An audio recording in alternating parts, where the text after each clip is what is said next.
2. Elle est montée à sa chambre, s'est endormie péniblement et s'est réveillée au milieu de la nuit après un long rêve. Il était peuplé exclusivement de gens de son passé. Sa mère, morte depuis longtemps, et surtout son ancien mari.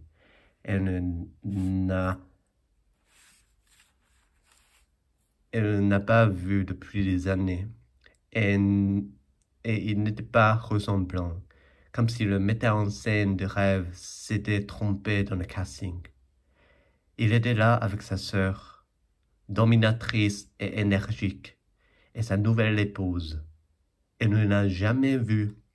Pourtant, dans le rêve, elle ne doutait pas de son identité. À la fin, il lui faisait de vagues propositions érotiques, et sa nouvelle femme a embrassé Chantal fortement sur la bouche en essayant de lui glisser sa langue entre les lèvres. Les langues se léchant l'une l'autre lui ont toujours fait ressentir du dégoût. En fait, c'est ce baiser qui l'a réveillé. Le malaise suscité par le rêve était si démesuré qu'elle s'est efforcée d'en déchiffrer la raison. Ce qui l'a troublée tellement, pense-t-elle, c'est la suppression du temps pressant opérée par le rêve. Car elle tient personnellement à son présent que, pour rien au monde, elle n'échangerait ni avec le passé, ni avec l'avenir. C'est pour cela qu'elle n'aime pas les rêves.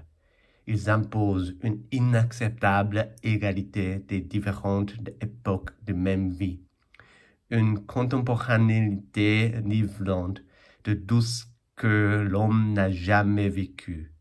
Il déconsidère le présent en lui déniant sa position privilégiée, comme dans son rêve de cette nuit-là. Tout un pan de sa vie a été anéanti.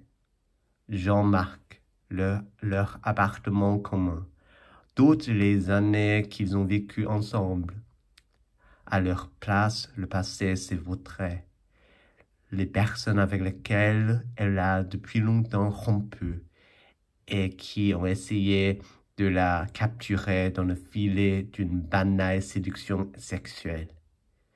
Elle sentait sur sa bouche les lèvres humides d'une femme, pas laide. En choisissant l'actrice, le metteur en scène du rêve a été assez exigeant.